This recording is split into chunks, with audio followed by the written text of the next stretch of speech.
Hello. Hi, Robert. How are you doing? I'm fine, thanks. How are you? Are you better? I'm much. Thank you. That's Thanks for good. accommodating me last week. So, anyway, well, thank you very much for uh, giving your time to this. If I just explain about myself, actually, we're working with my learning hub. We're independent communications company, actually, and so my learning hub wanted somebody independent to actually do these interviews and write these case studies because they thought that would be better. So I don't actually work for my learning hub. So it's quite interesting. I find it very interesting actually talking to people and finding out about it. So yeah, and are you happy to this to be recorded? Oh, go ahead. Yeah. Okay, fine.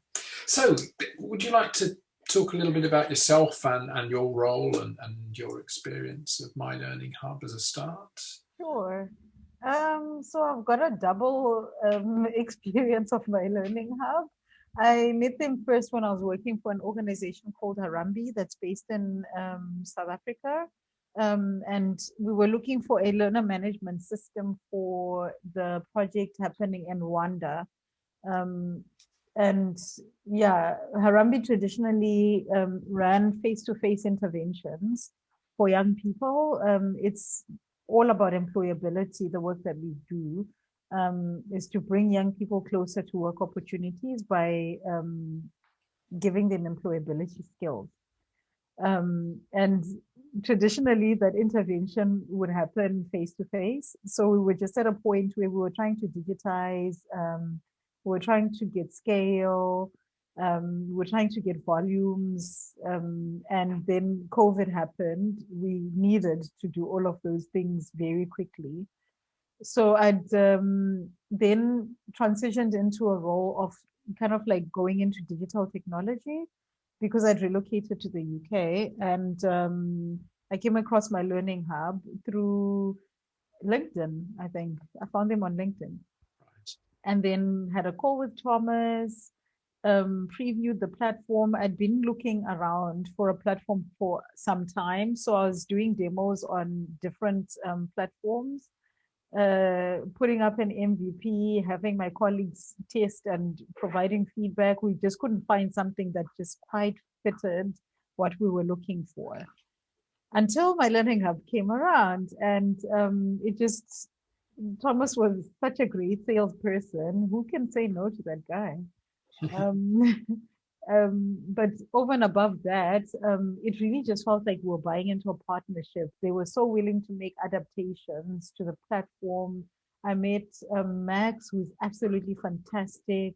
Um, yeah, it was just a partnership, and that's more the ethos that we value as a brand at Harambee.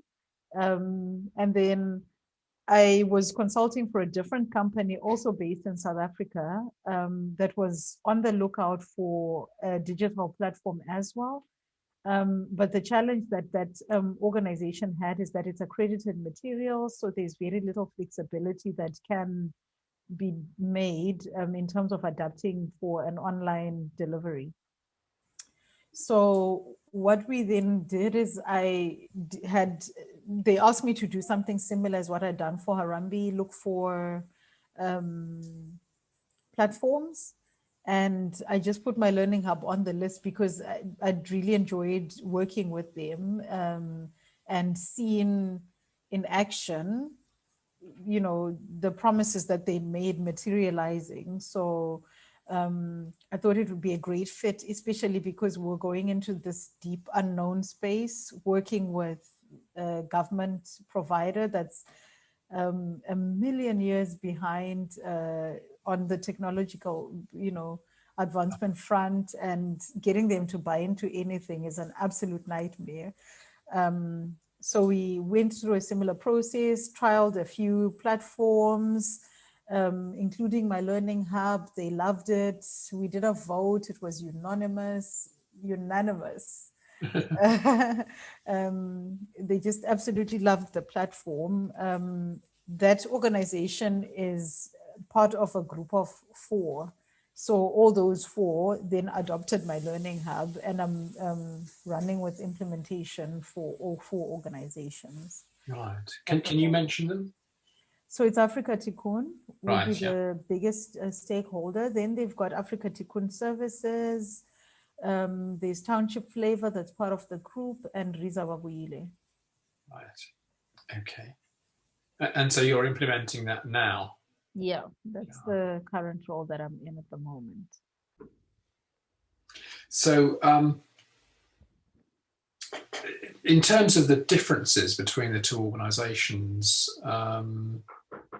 what would you say they were in terms of the uses of My Learning Hub? You mean Harambee and this group of companies? Yeah, yeah. Are they looking to use it differently, or?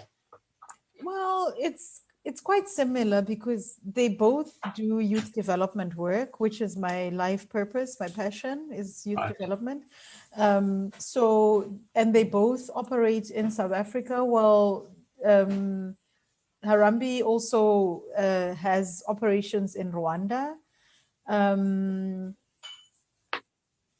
Afrika Tikkun has a different model in that they go all the way from cradle to career, they call it.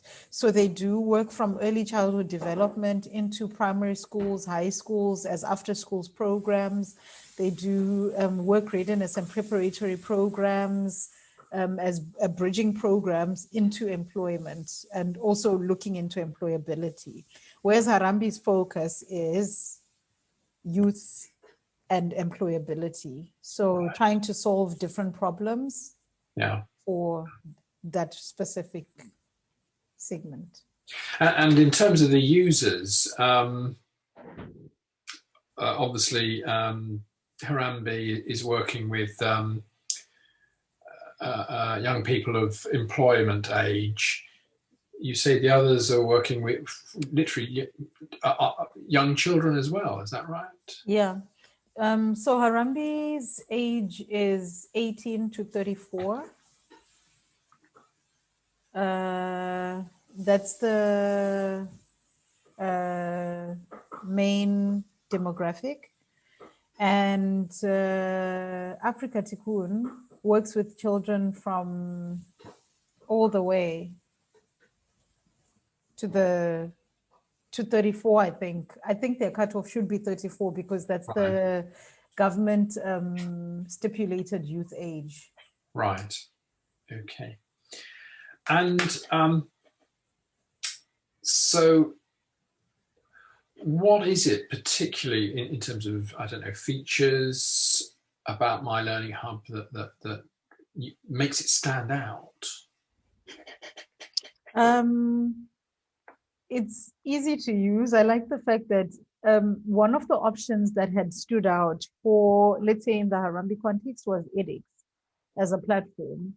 And that requires coding.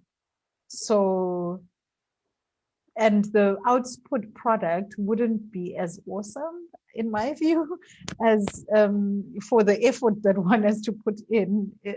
I just didn't see the value of going to learn coding just so I can produce something that I can on any other platform. So for that, the fact that a lot of the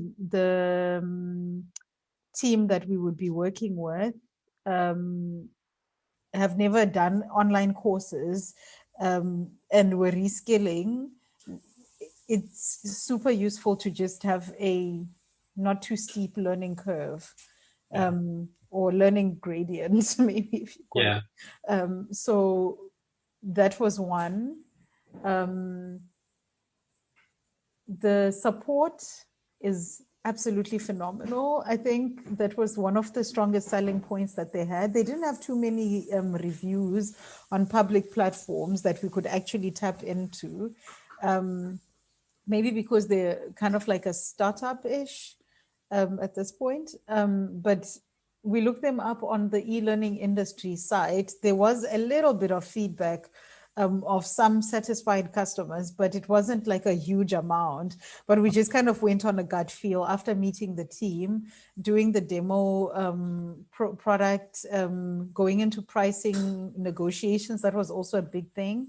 The pricing was actually quite good in comparison to some of the bigger players. Some people even told us, "You're a not-for-profit, we're not going to give you a quote because you can't afford it." They told us upfront. Right. But yeah, their pricing was really, really good. And I think the biggest thing was just the partnership, even prior to us signing up, especially from Harambee's end.